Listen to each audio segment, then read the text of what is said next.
Welcome to Section 9 of Biostatistics. Recall that we can think of biostatistics in three arms: performing the study, evaluating the study, and applying the study clinically. In this lecture, we will still be focused on applying the study, and we will do this by talking about measurements of risk.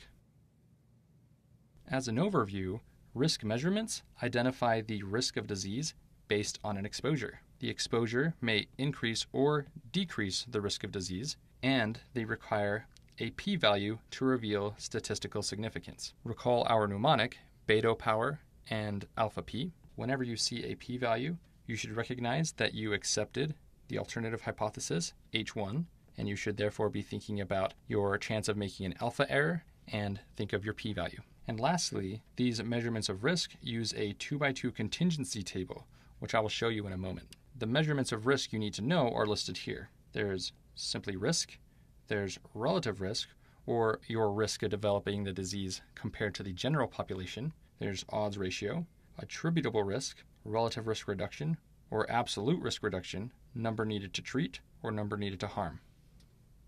A contingency table looks like this. We have those that are diseased and not diseased along the top, and then we have the risk modifier or exposure along the bottom. Either they had the exposure or they did not. Those that have the exposure and the disease go in category A. Those with the exposure but do not have the disease go in category B. Those without the exposure but got the disease anyway go in category C. And those without the exposure and didn't get the disease go in category D. Keep in mind that the exposure could be something that increases risk or decreases risk. Now let's talk about the basic definition of risk. If we are focused on the exposed group, we can find their risk of disease by taking A divided by A plus B. Another important fact to remember is that risk equals incidence, and this will be more clear later. And if we're interested in the unexposed group, we can find their risk of disease by looking at C and dividing that by C plus D. And again, the risk in the unexposed group is the same as the incidence in the unexposed group. To find the risk in the exposed group, we simply take all those who are exposed and diseased, which is category A, and divide that by all who were exposed in general, which is A plus B. So A divided by A plus B. To find the disease risk in the unexposed patients, find those who are unexposed and have the disease, and divide that by all who were unexposed. And of course, this gives you C over C plus D. So now we have the risk in the exposed group and the risk in the unexposed group. And this brings us to relative risk. Relative risk is found by simply dividing these two groups. So let's dive deeper into relative risk. Relative risk is the risk that you will develop the disease if you are exposed, compared to those who are not exposed. In other words, relative risk tells you your risk relative to those who have not been exposed. And you can find relative risk in cohort studies. The math for relative risk is simple. As we mentioned, we found the risk in the exposed group, which is A divided by A plus B, and we found the risk in the unexposed group, which is C divided by C plus D. And then we divided them, which gave us relative risk. So writing this out, we found the risk in the exposed and divided that by the risk in the unexposed. Similarly, you can find relative risk by taking the incidence in the exposed and dividing that by the incidence in the unexposed. That gives you the same result either way. Now let's say we are studying a certain group of sexually active young adults, and we want to know the relative risk of chlamydia in those who do not use protection. So the exposure in this case is not using protection, and those who are unexposed would be those who use protection. So let's say in our study, the incidence of chlamydia in the exposed group is 200 cases per 1,000 people. This comes out to be 0.2, or 20%, while the incidence of those who did use protection and were therefore unexposed was 10 per 1,000 people. This comes out to be 0.01, or 1%. And by finding incidence, we actually found the risk in each group. And as you recall, relative risk equals the risk in the exposed divided by the risk in the unexposed. So in this instance, it would be 20% divided by 1%, which comes out to be 20. This means that the individuals who are not using protection are 20 times more likely to get chlamydia than those that do use protection. Now let's talk more about the relative risk number and its application. A relative risk of 1 is the null value, which means there is no association between the exposure and the disease. A relative risk greater than 1 means that there is a positive association, which means that if you have the exposure, this increases your disease risk. And lastly, a relative risk less than 1 indicates a negative association. In other words, exposure actually decreases your risk of disease.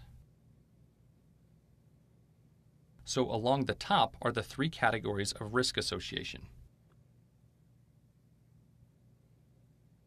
So let's focus first on the relative risk that is greater than 1. Now let's say the risk in the exposed group is 20 compared to 1. This gives us a relative risk of 20. In other words, not using protection increases your risk by 20 times. And this is fairly intuitive. But now let's suppose that the relative risk in the exposed group is 1% and the risk in the unexposed group is 20%. This gives us a relative risk of 0.05. So this indicates that not using protection actually decreases your risk of chlamydia. And obviously, this is a ludicrous suggestion, but this is what the findings would mean. Now let's say the risk in the exposed group is 20% and the risk in the unexposed group is 20%. This gives us a relative risk of 1. This indicates that there is no difference. In other words, whether or not you use protection and are exposed or unexposed, your risk of developing chlamydia is the same. So now let's do a question to apply this. An experiment finds that following exposure to substance B, the relative risk of developing disease X is 1.6, with a 95% confidence interval ranging from 0.1 to 1.3. Describe the association between substance B and disease X. So we are told that the relative risk is 1.6. This is greater than 1, which means there is a positive association. So exposure to substance B increases your risk of developing disease X. However, we are also given the 95% confidence interval, which is 0.1 to 1.3. Notice that this range includes 1, and 1 is the null value. So the study actually indicates that substance B does not increase your risk of disease X. So this statement is false. Now let's discuss odds ratio. Odds ratio tells you the odds that you were exposed if you have the disease, and it's found in case control studies. In terms of the contingency table, the math for odds ratio is found by taking A and dividing that by C, all divided by B over D. And you can rearrange that equation to be A times D over B times C. Let's look again at a 2x2 contingency table. And I'm going to place some sample numbers in all of these 4 boxes. So now let's find the odds ratio. Recall the equation is A over C divided by B over D, which comes out to be 48 divided by 4, which comes out to be 12, and B divided by D comes out to be 12 divided by 24, which equals 0.5. Once we divide these two, we get the odds ratio, which is 24. In other words, if you have the disease, you are more likely to have been exposed than the not diseased group. And in this case, it's 24. As mentioned on the previous slide, this equation can be rearranged so that it can be calculated as A times D divided by B times C. On board exams, they may test your knowledge of either formula. Now let's compare odds ratio versus relative risk. Now, relative risk is a superior measurement because it actually tells you your risk of disease if you have been exposed. In other words, it can predict disease. Once again, relative risk is found in cohort studies, whereas odds ratio is found in case control studies. And relative risk states you have the exposure, well, here is your risk of getting the disease. Whereas odds ratio states you have the disease, well, here are the odds that you were exposed. In other words, odds ratio is a poor predictor of disease. Now, to further emphasize my point, let's say you crash on your bike and you scrape up your knee. Odds ratio will say, you crashed? Well, here are the odds that your brakes didn't work. Whereas relative risk would say, your brakes don't work, so here is your risk that you will crash on your bike and scrape up your knee. Now, which of these two statements is more helpful? Well, the one that actually can predict outcome, which is relative risk. Now, the last and very important thing to identify with odds ratio and relative risk is that odds ratio can actually approximate relative risk if the disease is very rare, and a rare disease is considered one with a prevalence less than 10%. So let's briefly draw out a contingency table. Recall that one of the ways to find odds ratio is by taking A times D and dividing that by B times C. And recall that the equation for relative risk is A over A plus B, C divided by C plus D. So now let's look back at our contingency table and suppose that this disease we're referring to is very rare. That means that there are few people with the disease. So A would be a low number and C would be a low number. So when we look back at our equation for relative risk, we see that if A is super low, it will actually contribute minimally to the denominator. The same goes for C. If A and C are negligible in the denominator, our equation ends up looking a little different. And this can be rearranged to look like this. As you can see, this equation is the same as the equation for odds ratio, which means that odds ratio can approximate relative risk in rare diseases. Now let's do a question to apply what we've learned. A study was performed after finding a group with disease Y. The exposure rate of toxin S was found in the group as well as their matched counterparts. 85 diseased patients were exposed to toxin S, while 25 diseased patients were not exposed. Out of the 105 individuals that were not diseased, 45 had been exposed. Calculate the association of disease Y to toxin S using the appropriate equation, relative risk or odds ratio. We were given a lot of information and a lot of numbers to sort out. Let's do that quickly with a contingency table. We were told that 85 diseased patients were exposed and 25 diseased patients were not exposed. We were also told that there were 105 not diseased patients, so we will put that number down here. 45 of those were exposed, so we will put that up here. Now, we weren't actually told the number of patients that did not have the disease and did not have the exposure, but we can find this very quickly by taking 105 and subtracting 45. This gives us 60. So now we have everything plotted out appropriately in the 2x2 table. The question asks us to calculate the association of disease Y to toxin S. And we are asked to do this by using either the odds ratio or relative risk. And we aren't sure which one we should be using. To know which equation we can use, we need to know what type of study was performed.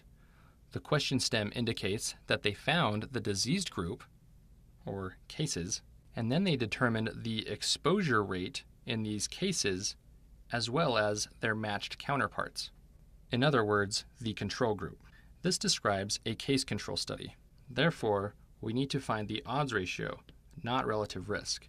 If we tried to calculate the relative risk, we would get a number, but it would be inaccurate. So we will look for the odds ratio. Recall that odds ratio equals the diseased and exposed group, 85, divided by the diseased and not exposed group, which is A divided by C. And then that is divided by the not diseased but exposed group divided by the not diseased and not exposed group, or B divided by D. So this is what we are given. So this all comes out to be 4.5. Thus, we calculated the odds ratio for this case control study. Now let's talk about attributable risk and number needed to harm. Attributable risk is the risk difference between the exposed and unexposed groups. In other words, it's merely the risk in the exposed group minus the risk in the unexposed group. And as you recall, risk is A divided by A plus B and C divided by C plus D. Now for number needed to harm. This refers to the number of exposures that are needed for one disease to occur. This is found simply by taking 1 and dividing that by the attributable risk. So let's draw this out to make sense of it. Recall our equation for relative risk is the risk in the exposed divided by the risk in the unexposed, or rather A divided by A plus B. And this is then divided by the risk in the unexposed group, which is C divided by C plus D. And this gives us relative risk. Well, attributable risk takes those same risks, but it subtracts them instead of dividing them. So now let's apply this by using our chlamydia example from earlier. The risk of chlamydia in the exposed group, or those that did not use protection, was 20%. And the risk in the unexposed group, those that did use protection, was 1%. Our attributable risk would then be 20 minus 1, and this comes out to be 19%. So basically what attributable risk tells you is that the patient had a risk before exposure, which in this case was 1%, but then after they were exposed, their risk became 20%. So attributable risk takes their current risk since being exposed and subtracting the risk that they would have had anyways, which in this case was 1%. Therefore, 19% of their risk after being exposed is directly attributable to the exposure. Now for number needed to harm. The calculation for number needed to harm is very straightforward. We simply take 1 and divide that by the attributable risk, which in this case is 0.19. This gives us 5.3. In other words, 5.3 individuals need to be exposed in order for one person to develop chlamydia. Now let's do a question to apply this. So let's say the incidence of bladder cancer in a large industrial factory over a 10-year period is 3%. The incidence of bladder cancer in the rest of the state is 0.5%. After some investigation, researchers determined that all of those factory workers were exposed to aniline dyes, a known risk factor for bladder cancer. How many exposures are required for one worker to develop bladder cancer? So the exposure in this situation is aniline dyes, and the disease outcome is bladder cancer, and we are asked to find the number needed to harm. And this is found by taking 1 and dividing it by the attributable risk. Recall that attributable risk is found by taking the risk in the exposed group minus the risk in the unexposed group.